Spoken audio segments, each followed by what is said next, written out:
Friends, welcome back. तो friends, अभी की लेटेस्ट न्यूज़ है रशिया यूक्रेन कॉन्फ्लिक्ट। पहली बार रूस ने दिया ऐसा बयान, उड़ जाएंगे होश। देखिए भैया क्या है, अरे बाप ने। तो वीडियो शुरू करते हैं।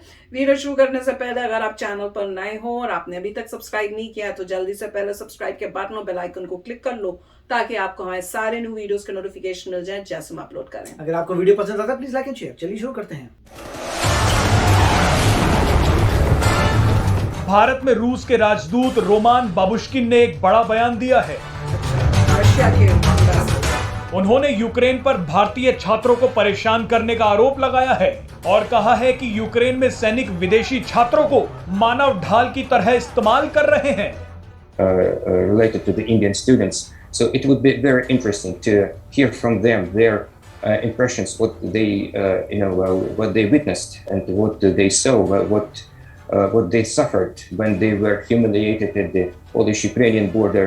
रूसी राजदूत ने कहा कि भारतीय छात्रों को यूक्रेन से सुरक्षित निकालने के लिए रूस के अधिकारी लगातार भारतीय अधिकारियों के संपर्क में हैं और रूस की सेना हर संभव मदद कर रही है। We are ready to do everything possible to support the Indian government efforts to ensure the efficient and speedy evacuation of the Indian nationals. Roman Babushkin ने यह भी कहा कि यूक्रेन में भारतीय छात्र की मौत अत्यंत दुखद है और रूस की सरकार इस दुख की घड़ी में परिवार के साथ है। उन्होंने कहा कि भारतीय छात्र के मरने की घटना की जांच की जा रही है ताकि पता लगाया जा सके कि किन परिस्थितियों में उसकी मौत हुई है। उन्होंने जोर देकर कहा कि रूसी सेना आम नागरिकों को निशाना नहीं बना रही और हमारी सेना की आगे बढ़ने की रफ्तार भी बहुत धीमी है। उन्होंने आगे कहा कि रूसी सैनिकों को ये सख्त निर्देश दिए गए हैं कि किसी भी नागरिक को नुकसान ना पहुंचाया जाए, लेकिन यूक्रेन के लड़ाके विदेशी छात्रों को मानव ढाल की तरह इस्तेमाल कर रहे हैं। बाबुश्किन ने पश्चिमी मीडिया पर आरोप लगाते हुए कहा कि इस वक्त सबसे ज्यादा फेक न्यूज वहीं से फैलाई जा रही हैं। The Russian army is not targeting civilian objects. It is as it is presented by the Western media. उन्होंने कहा कि आरोप लगाए जा रहे हैं कि रूसी सैनिकों ने न्यूक्लियर स्टेशन को तबाह किया है, लेकिन ये एक झूठ है। उन्होंने कहा कि न्यूक्लियर स्टेशन में यूक्रेनी लड़ाके जमा थे और उन्होंने रूसी सेना पर हमला किया। रूसी सैनिकों की जवाबी कार्रवाई के बाद वो न्यूक्लियर स्टेशन से भाग गए और जाते समय रिएक्टर में आग लगा दी। रूस का कहना है कि इस संघर्ष की शुरुआत पुतिन की कार्रवाई के आदेश के बाद नहीं हुई, बल्कि 8 साल पहले हुई थी, जब पश्चिमी देशों के सहयोग से एक विद्रोह के जरिए चुनी गई सरकार को हटा दिया गया था। उस समय आई अमेरिकी समर्थक सरकार ने डोनबास इलाके में हजारों रूसियों की हत्या की, लेकिन पश्चिमी देशों ने उसको अनदेखा किया। रूसी राजदूत ने कहा कि रूस अपनी सुरक्षा की गारंटी चाहता है क्योंकि नाटो अब पूर्व की तरफ बढ़ रहा है।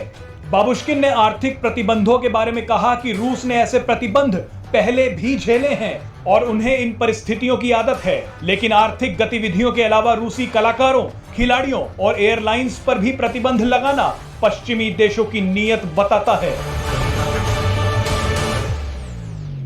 तो फ्रेंड्स, अच्छी बात है कि जो उनके रशिया के एम्बेसडर हैं वो आके बात कर रहे हैं।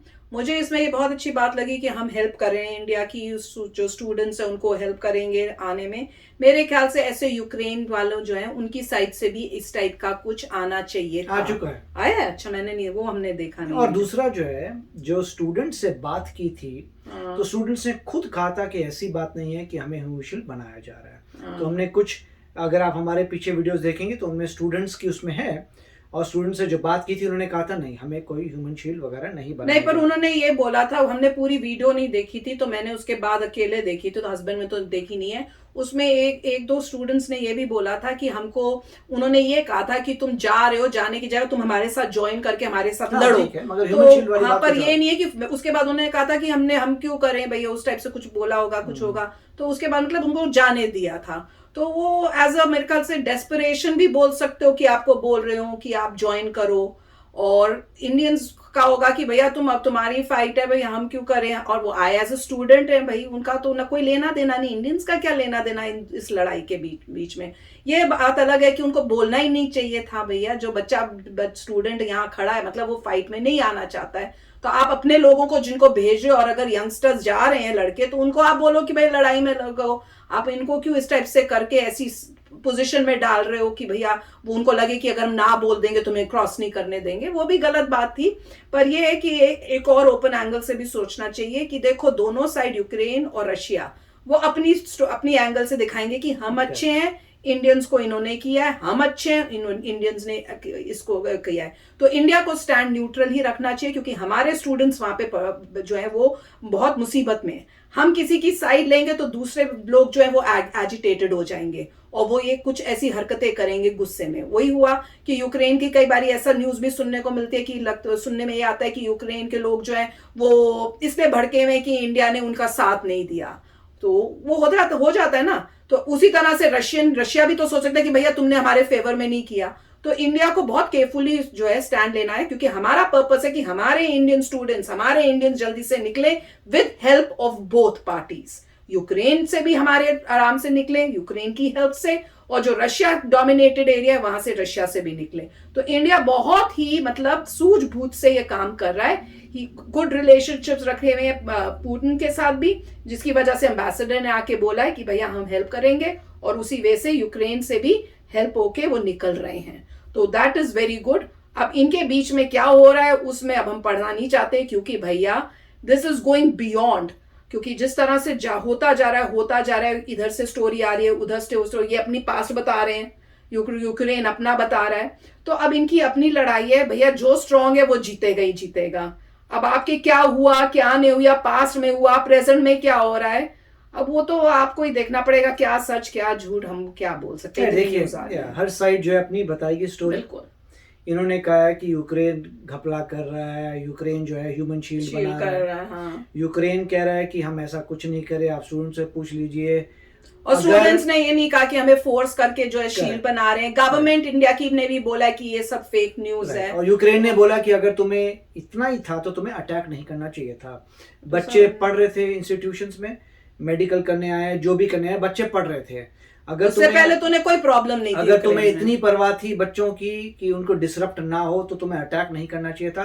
तुमने अटैक करके उन बच्चों को अब दुविधा में डाल दिया है और बच्चों को इवैक्यूएट होने में प्रॉब्लम आ रही है। हमारी होप तो ये है कि इंडिया का हर बच्चा आ जाए, इनफैक्ट सारे स्टूडेंट्स जो हैं वो शांति से बाहर आ जाए, मतलब उनको बिना किसी हार्म के उनको आने दीजिए। बहुत हार्डशिप्स हो रही हैं, पता लग रहा है कि कुछ लोगों को 6-6 से 7-7 घंटे चल के आना पड़ा, बिना खाना के, बिना प्रॉपर कपड़ों के चल के आना पड़ा 6-6, 7-7 घंटे। और डेडलाइन ऐसी थी कि 6 घंटे ही अवेलेबल थे, और 6 घंटे में उनके पास इतना समय नहीं था कि पूरा जो मतलब ये है कि एक समय पे शेलिंग हो रही होगी, वो भागते हुए जा रहे होंगे कि वो बॉर्डर पे चले जाएं। और जब वो बॉर्डर पे आए तो उनको काफी दिन तक रुकना पड़ा प्रोसेसिंग के लिए, और ऐसा कहा भी जाता है कि उनको प्रेफरेंस नहीं दी गई, वहां के लोकल सिटीजन्स को प्रेफरेंस दी गई। तो ये तो इंडियन स्टूडेंट्स ने भी कहा है कि यूक्रेन वालों ने बोला साफ साफ कि हमारे लोग पहले जाएंगे, तुम लोग बाद में जाओगे। बोला नहीं है, उनको रोक के रखा, बोला नहीं है। वही रोक के, मतलब पॉइंट ये है, बोलना तो और भी हो जाएगा कि नहीं हमारे जाएंगे, बोल नहीं रहे तो उनको जाने किसी भी तरीके से उन्होंने रोका है उनको, और दैट इज अ प्रॉब्लम। सो दोनों और तो हर जगह दोनों तरफ से प्रॉब्लम है, मगर होप ये है कि स्टूडेंट्स आराम से वापस आ जाएं। हमारे लिए तो इंडियन सबसे इंपॉर्टेंट होने चाहिए। उसके बाद जब वो आ जाएं, उसके बाद फिर देखेंगे भैया क्या स्टैंड लेना है क्या नहीं लेना है। पहले Indians and India comes first, ये हमें सोचना चाहिए। तो देखते हैं अब आगे क्या होता है। और दोनों साइड की स्टोरीज तो आती रहेंगी, और दोनों की जो स्टोरीज होंगी वो कॉन्ट्रडिक्ट करेंगी। वो उसको ब्लेम करेगा, वो इसको ब्लेम करेगा। तो सिचुएशन बड़ी गंदी है, खराब सिचुएशन है बहुत ही। तो चलो फ्रेंड्स, चलते हैं, मिलेंगे नेक्स्ट वीडियो में बहुत ही जल्द। Till then please take care and bye bye. तो अगर आप मेरे इस चैनल पे नए हो तो जल्दी से सब्सक्राइब के बटन को हिट करो और बेल आइकन को क्लिक करो, ताकि आपको मेरा जब नया वीडियो मैं लगाऊं आपको उसके बारे में जल्दी से पता चल जाए।